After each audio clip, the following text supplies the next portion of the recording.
Hello and welcome to Storytime with Mr. Ryan. On August 18th, we celebrate the birthday of Puerto Rican American baseball legend Roberto Clemente.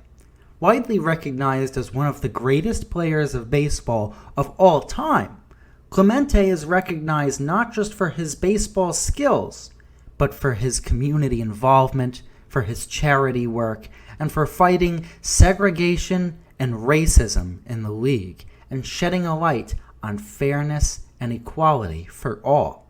In fact, the Roberto Clemente Award, given out annually in baseball, recognizes the player with the finest sense of sportsmanship. So today we read Roberto Clemente by Dona and William Rice. Let's hop on in. On August 18th, 1934, something wonderful happened for Melchor and Dona Luisa Clemente. They had their sixth child, Roberto Clemente Walker, in the town of Carolina. Little did they know that one day their beautiful son would become known as the pride of Puerto Rico. Years ago, the fertile grounds of Puerto Rico were dotted with sugar and coffee plantations. Many Puerto Ricans worked on the plantations or the mills that made the coffee and sugar. Melchor Clemente was one of those workers. A good and proud man in his mid-50s, Melchor was a foreman at a Puerto Rican sugarcane mill. His wife, Dona Luisa, did the laundry for the owner of the mill. Melchor and Dona Luisa also ran a small grocery store. Young Roberto grew up with nothing but love in his home. As an adult, he said, "I never heard any hate in my house, not for anybody." Roberto's parents taught him to be a good person. They taught him to treat himself and others with respect and dignity, and they taught him the importance of hard work. The Clemente family was also very generous.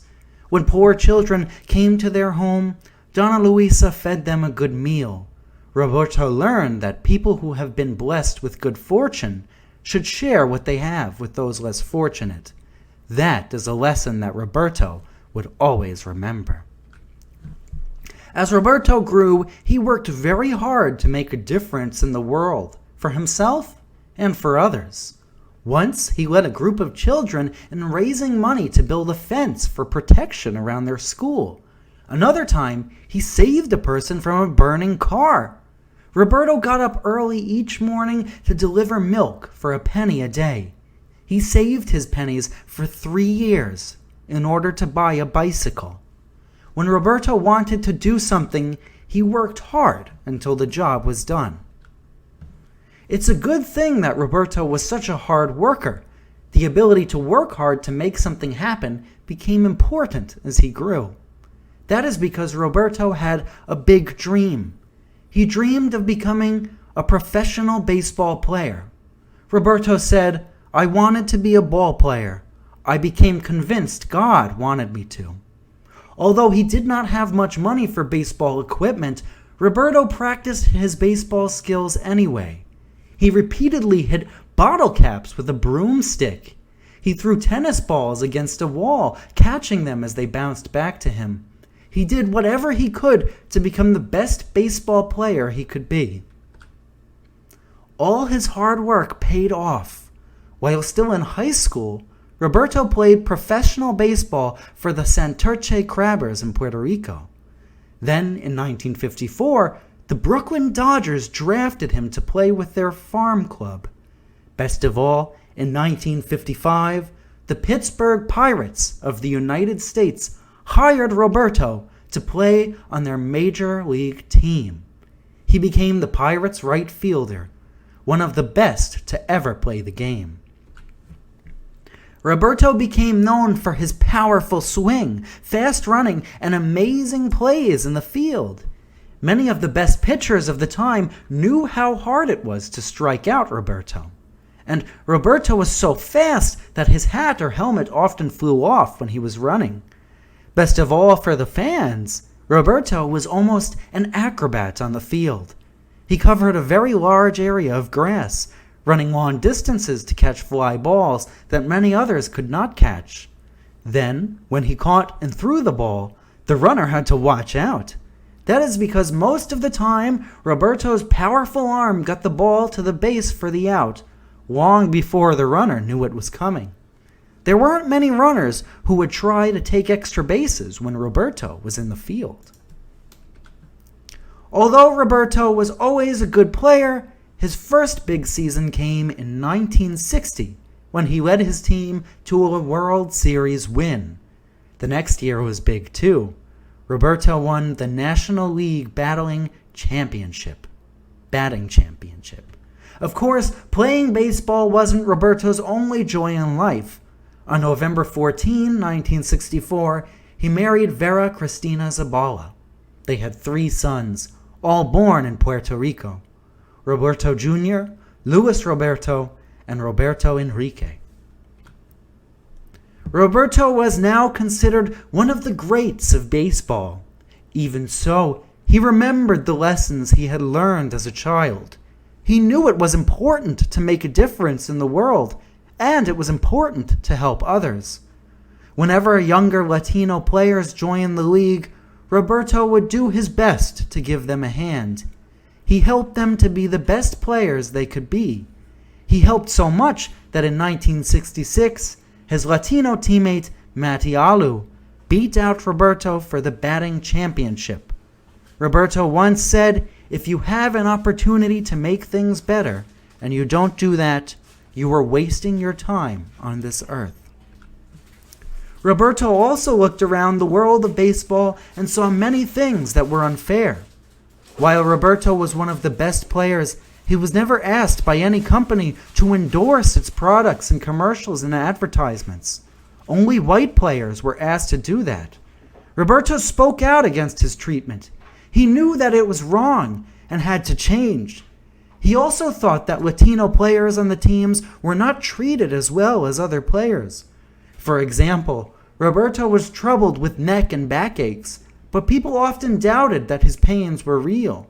But when famous white players complained of the same things, no one ever doubted them. It wasn't just in baseball that Roberto spoke out and made a difference. He also developed a friendship with Dr. Martin Luther King Jr. and worked with him to bring equal treatment for all people. He joined many causes to help the poor and mistreated.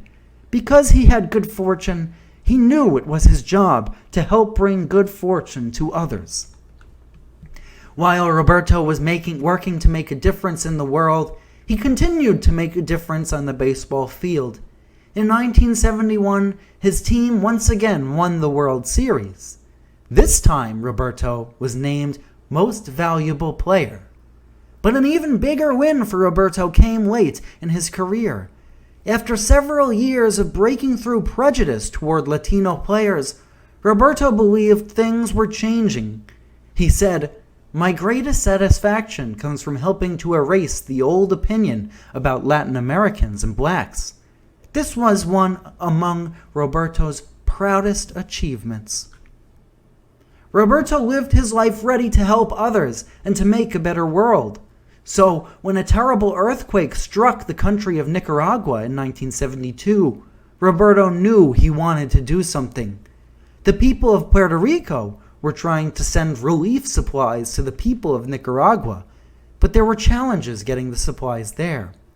So, Roberto decided to deliver the shipments himself. On December 31st, 1972, his plane took off from San Juan, Puerto Rico. Shortly after takeoff, it crashed into the ocean. Roberto and the others on board were killed. In Puerto Rico, Pittsburgh, and around the world, people mourn the loss of not only a great baseball player, but also a great man. Throughout his long career, Roberto earned many awards and honors. He was such a great player and person, more awards came even after he died. Here are some highlights of Roberto's amazing career. Well, thank you guys so much for joining me for this wonderful story of Roberto Clemente, truly an icon in the baseball history. I hope you take a moment to check out these career highlights. As mentioned in the story, I'm going to enlarge them and zoom in so you can see what they are. 12-time Golden Glove winner, truly a decorated baseball veteran. And he was so much more than just an athlete and a baseball player. Roberto Clemente was a role model in every sense of the word. Someone who inspired others, who helped others to work and progress and build experience. Somebody who fought oppression, segregation, and racism wherever he saw it. And I hope you take those lessons later on and build upon them in your own life. Also, feel free to check out the glossary of terms here. If you were reading the story and you may have missed one of the words or you didn't understand one of the words, the definitions are all right here. Thank you guys so much for watching. I'm Mr. Ryan. I had a wonderful time reading this story with you. Please feel free to check out my other stories on this channel. And if you're looking for fun activities you can do from home, go ahead and check out veronalibrary.org/children. Until next time, I'll be seeing you. Thanks for joining us. Bye-bye.